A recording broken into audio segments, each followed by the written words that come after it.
Silks శ్రీరస్తు శుభమస్తు sale ప్రతి 25,000 రూపాయల కొనుగోలుపై ఒక గోల్డ్ కాయిన్ ఉచితం. నువ్వు నాకు నచ్చే సినిమా విశేషాల్లోకి వెళ్లే ముందు నాకు ఒక క్వశ్చన్కి సమాధానం కావాలి.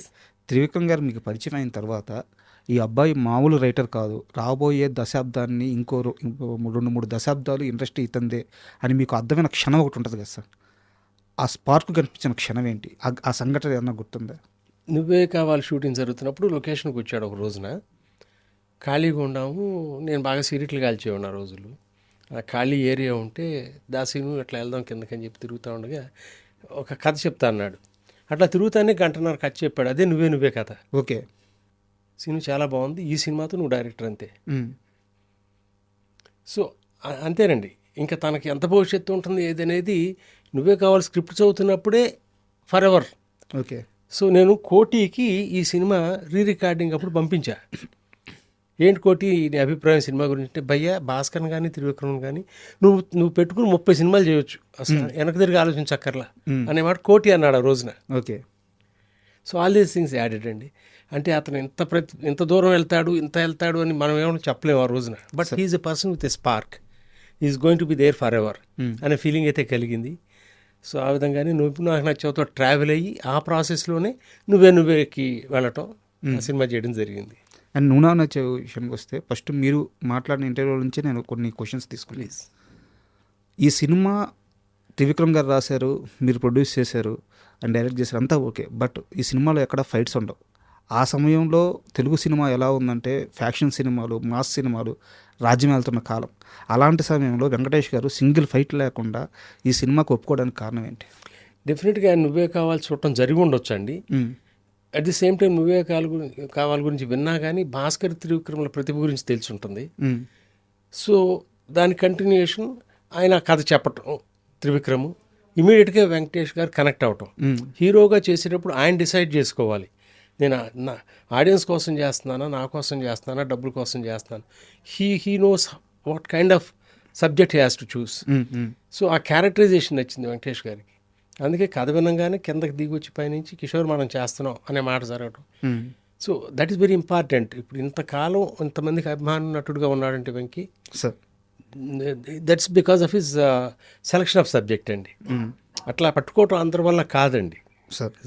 అందుకే వెంకటేష్ గారు కొన్ని రీమేక్స్ చేసిన అన్ని సోల్ ఉన్న సినిమాలే అవుతాయి. అవును, 10 కాలాల పాటు గుర్తుండిపోయే క్యారెక్టర్ లాగానే ఉంటుంది. చాలా మందికి తెలియదు సార్ ఈ రీమేక్ అని మన సినిమాలు అనుకుంటూ ఉంటారు. అదే yes because he so dedicated, he involves himself so much అండి. అండ్ ఈ సినిమా చూసిన తర్వాత ఒక వ్యక్తి దీన్ని మరో గుండమ్మ కథ అని పోల్చారంట. ఈరోజు వారు ఏ సమయంలో చెప్పారో తెలియదు కానీ ఈరోజు చాలామంది గుండమ్మ కథ తరువాత ఫ్యామిలీ మొత్తం కూర్చొని ఎన్నిసార్లు అయినా చూసే సినిమా నువ్వు నాకు నచ్చావు మాత్రమే. ఎవరు చెప్పారు, ఏ సందర్భంలో చెప్పారు?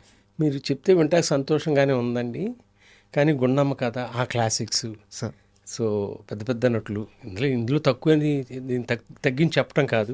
ఇది మంచి సినిమా, డెఫినెట్గా ఆహ్లాదపరిచే సినిమా, ఎమోషన్స్ అన్నీ ఉంటాయి. వాటి పక్కన చేర్చడం వినడానికి బాగానే ఉంది, కొంచెం ఇబ్బందిగా ఉంటుంది. They are real good films. But నువ్వు నాకు నచ్చి చూడంగానే వెంకటేష్ గారి వైఫ్ త్రివిక్రమ్తో ఆ రోజునే this is going to be remembered for ever, next 15-20 years అని చెప్పడం. నిన్న ఇంటర్వ్యూ అప్పుడు మీ ఇద్దరం మాట్లాడుకుంటున్నప్పుడు చెప్పాడు. అనుకున్నట్టుగానే అట్లాగే జరిగింది. మనకు తెలియదండి ఆ టైంకి, నువ్వే కావాలి చేస్తున్నప్పుడు మాకు తెలియదు అంత పెద్ద హిట్ అవుతుందని. నువ్వు నాకు నచ్చావు రాసేటప్పుడు చేసేటప్పుడు మాకు తెలియదు దీన్ని 10 కాలాల పాటు అంతగా ఆదరిస్తారని, ఇంకా ఆదరిస్తూనే ఉంటారని. సో మన ప్రయత్నం మనం చేసాం. బాగా సక్సెస్ అయిన సినిమాల గురించి మనం ఇప్పుడు మాట్లాడుకుంటున్నాం. అట్లాగే ఎంతే కష్టపడి ఇష్టపడి చేసే సినిమాలు, పోయిన సినిమాలు కూడా ఉంటాయి జనం ఆదరించని. సో వాటిని మనం పట్టించుకోకుండా వెళ్ళటం తప్పు అవుతుంది. We love them equally. So ప్రేక్షకులకు కానీ ఇంకోళ్ళకి కానీ మనం తలుచుకోవడానికి కానీ ఎక్కువ ఇష్టపడేది సక్సెస్సే. But at the back of our hearts we always remember the films that did not do well. For example నా క్లాస్మేట్స్ అనే సినిమా నాకు చాలా ఇష్టం. అవును సార్. బాక్స్ ఆఫీస్ దగ్గర సుమంత్ గారు, అట్లాగే మనసులో మాట, ఈ సినిమాలని చాలా ప్రేమించే చేసాం. సో వాటి గురించి ఎక్కువ మాట్లాడుకోము, మీరు అడగరు కూడా. ఎందుకంటే ఎక్కడో డెఫిషియన్సీ ఉండి ఉంటుందండి సార్ ఆడియన్స్ కనెక్ట్ అవటంలో. లేదు సార్, క్లాస్మేట్ మూవీ నేను ఆ రోజు థియేటర్లో చూశాను, నాకు పర్సనల్గా చాలా బాగా నచ్చింది. అండ్ ఈ నువ్వు నాకు నచ్చే సినిమా అంటే సెట్స్ మీదకి వెళ్ళకముందు ఫైల్లో ఆ స్క్రిప్ట్ పెట్టుకొని ఆ ఫైల్లో ఆ సూట్ కేసులో కొన్ని కోట్ల రూపాయల డబ్బులు ఉన్నట్టు భావిస్తూ మొత్తం గర్వంగా తిరిగేవారట మీరు. అంత బాగా నచ్చిందండి ఆ స్క్రిప్ట్ నాకు. డెఫినెట్గా 2 భాగాలుగా ఉండేది, ఇంటర్వెల్ ముందు ఇంటర్వెల్ తర్వాత. నేను ఇప్పుడు నాకు కొంచెం ఇది బ్యాక్ పెయిన్తో కిందే పడుకునేవాడిని పరుపు వేసుకుని సాప్ మీద. నా పక్కనే ఉండే ఎప్పుడు మెలకు వచ్చినా చదువుకోవడం, ఎంజాయ్ చేయటం. సో ఆల్మోస్ట్ కంటతా వచ్చేది. నాయుడు గారు కూడా ఏమయ్యా ఏంటి చేతిలో అనేవాడు స్క్రిప్ట్ అంటే.